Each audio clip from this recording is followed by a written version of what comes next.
Muito bem, meus amigos, estamos aqui falando sobre princípios do direito penal. E eu quero convidá-los a conhecer um princípio muito importante, que é uma marca, que é uma característica do direito penal, e esse princípio é o princípio da fragmentariedade.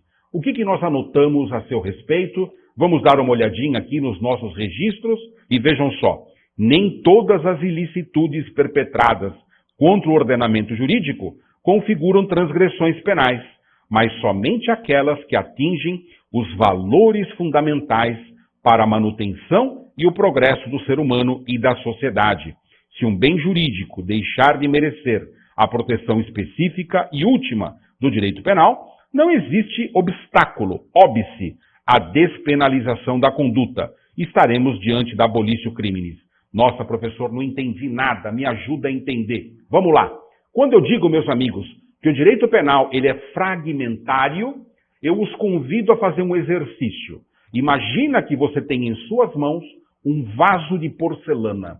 Imagina que esse vaso de porcelana cai ao chão em pedaços, em fragmentos. Imagina que você agora quer pegar do chão somente os maiores pedaços, somente os maiores fragmentos. É exatamente essa metáfora que nós fazemos com o direito penal. Como assim, professor? Veja, nós temos no complexo de bens jurídicos. O que é bem jurídico, professor? Bem jurídico é tudo aquilo que tem valor para o direito. O direito dá valor para determinadas situações, para determinadas coisas, para determinados bens da vida. Exemplo, a vida humana. A vida humana é um bem jurídico. O patrimônio é um bem jurídico. A honra é um bem jurídico. O meio ambiente é um bem jurídico. Muito bem. Então vejam vocês. O direito penal, ao recolher os fragmentos do vaso de porcelana, ele não pega todos. Ele só pega os mais importantes. Isto porque o direito penal, em seu caráter fragmentário, ele vai tutelar somente os bens jurídicos de maior relevo. Quer ver um exemplo disso? Vejam vocês. Eu faço uma pergunta. União estável é um bem jurídico? Claro que sim. A Constituição fala da união estável e ela até aponta para que o direito e o Estado devem contribuir de tal sorte que a união estável possa, quiçá, se transformar em casamento. Muito bem, a união estável, que é aquele estágio, que é aquela condição de vida de pessoas que convivem entre si, não importando se estão debaixo do mesmo teto ou não, mas que vivem more uxório, ou seja, como se casados fossem, mas não são casados, é a tal união estável. Pergunto aos senhores, a união estável ela é protegida como o casamento no direito penal? E o casamento é protegido pelo direito penal? Sim, existem crimes contra o casamento, que protegem o casamento. Querem um exemplo disso? O crime de bigamia, que está lá no artigo 235 do Código Penal.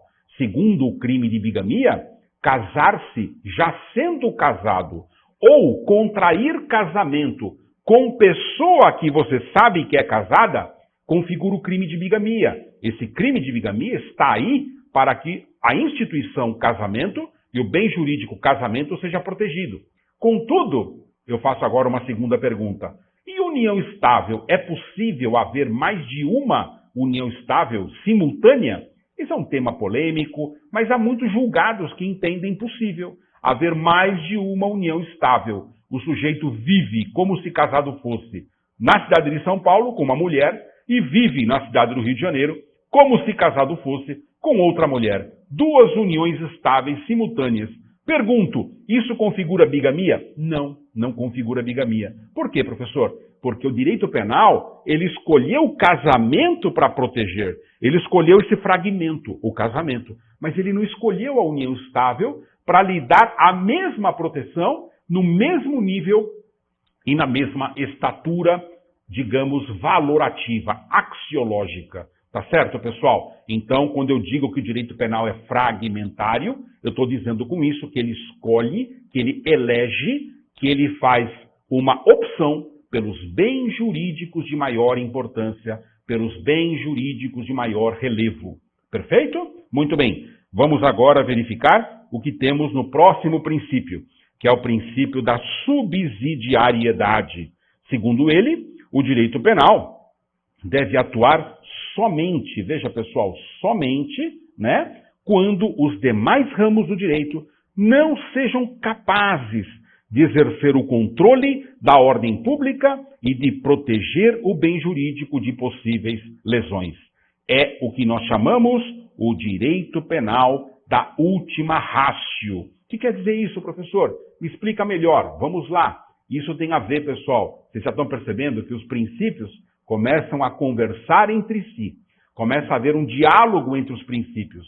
E o princípio da subsidiariedade, ele conversa com o princípio da intervenção mínima, segundo o qual o direito penal deve ser o último a ser chamado. Ele é a última ratio, não é isso?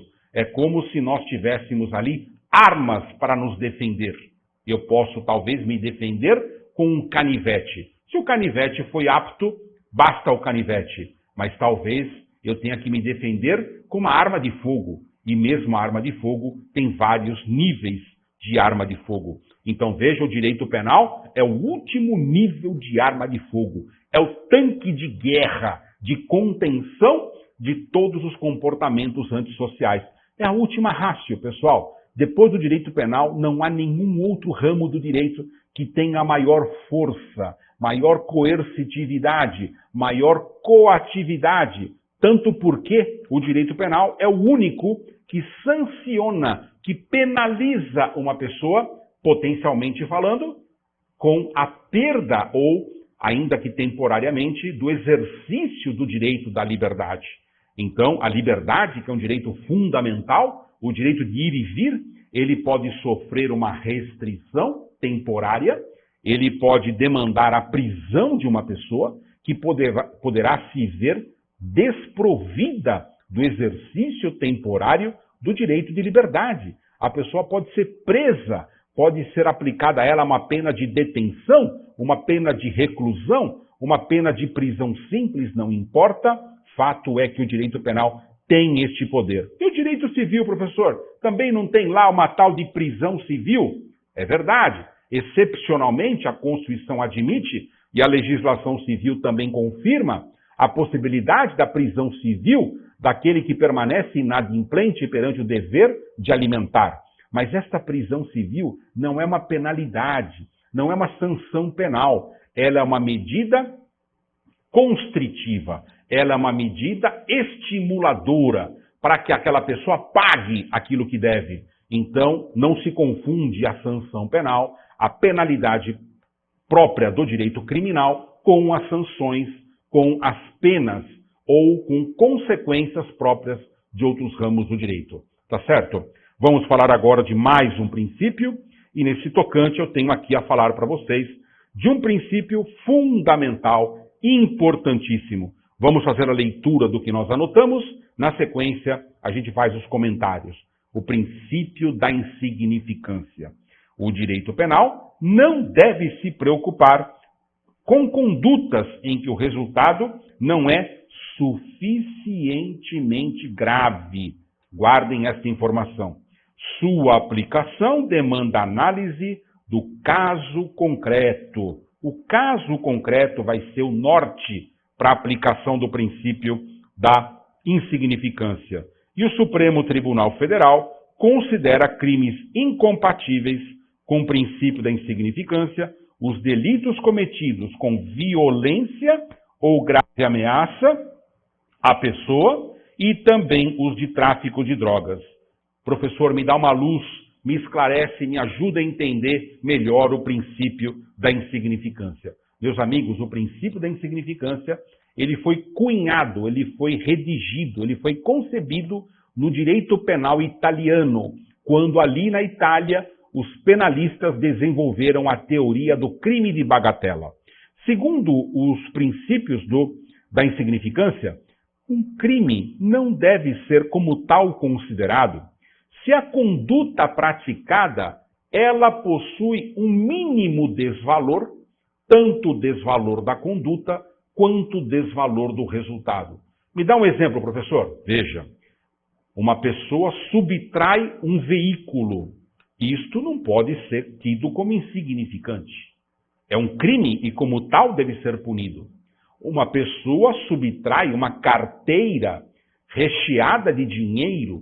Isso não pode ser tido por insignificante. Houve um dano patrimonial e essa conduta deve ser proibida até para que não seja estimulada.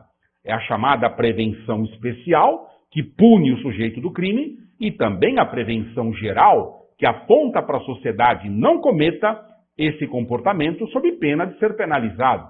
Agora vejam, o que se falar de o furto de um bombom, de o furto de uma balinha, do furto de uma caneta Bic, por assim dizer. Vocês já ouviram pessoas que colocam um nome na caneta Bic? Eu pergunto, por que alguém coloca nome numa caneta Bic? É para dizer que aquela caneta é dela, né? Mas vocês já viram pessoas que mesmo com o nome na caneta Bic, alguém pegou aquela caneta e levou embora? Pois é. Imagina você que foi subtraído, que perdeu a sua caneta Bic.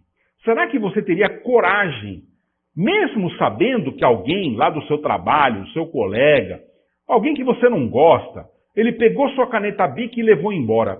Você teria coragem, audácia, de ir até uma delegacia de polícia, solicitar o preenchimento e elaboração de um boletim de ocorrência para noticiar a subtração de uma caneta Bic? Provavelmente você não faria isso. Ah, entendi, professor. Então, insignificância diz respeito a furto de caneta. Não, cuidado. Se a caneta for Montblanc, estamos citando marcas de caneta aqui, né? A guisa de ilustração, haverá crime, porque nós estamos não nos debruçando sobre marcas ou patentes. Não é isso.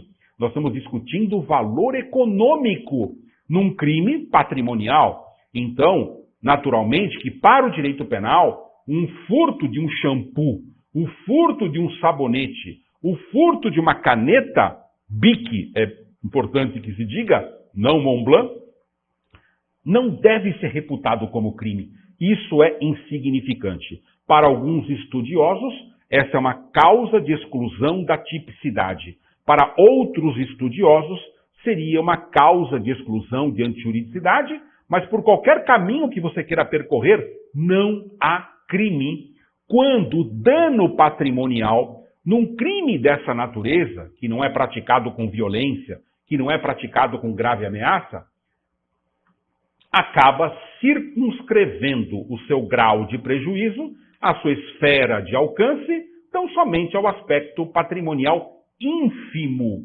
Não é nem um crime de furto mínimo, mas é um crime de furto ínfimo. E essa natureza ínfima é que aponta para a sua insignificância. Mas cuidado, pessoal. Como eu disse há pouco, o Supremo Tribunal Federal ele é refratário à aplicação do princípio da insignificância em quaisquer crimes. Mesmo os crimes patrimoniais. E às vezes você se pergunta, professor, outro dia eu vi alguém preso porque subtraiu um shampoo, apenas um shampoo.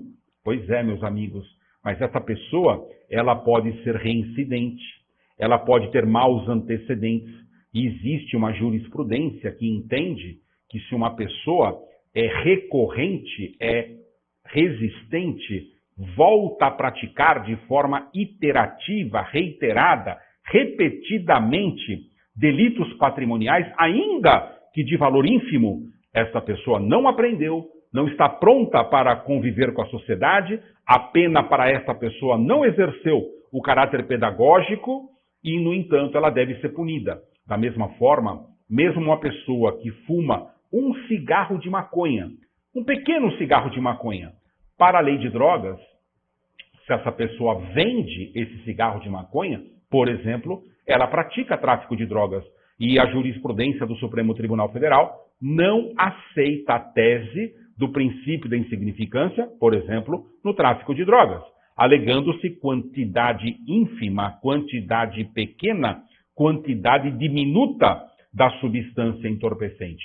Da mesma forma, crimes praticados com violência ou grave ameaça, um roubo a uma farmácia, alguém que aponta uma arma lá na loja de conveniências e subtrai apenas um copo d'água, aparentemente terá praticado um crime patrimonial de pequeno valor, mas a conduta é extremamente grave. Não é só o desvalor do resultado que você tem que sopesar para saber se pode aplicar o princípio da insignificância. Também o desvalor do comportamento, o desvalor da conduta. Apontar uma arma para alguém não é o mesmo que ir lá subtrair. Apontar uma arma para alguém é indicador do crime de roubo. Subtrair é indicador do crime de furto.